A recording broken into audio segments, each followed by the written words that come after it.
આવે ભલે આફત તોય પાસા ના પડતા, સંકટ સમયે ઢાલ થઈ ભરતા.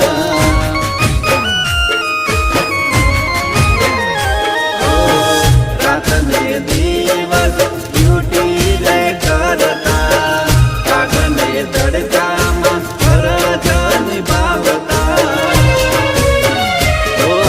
કડકડતી ઠંડીમાં એ પહેરો ભરે છે, એમનો ચહેરો હંમેશા મુસ્કાન કરે છે.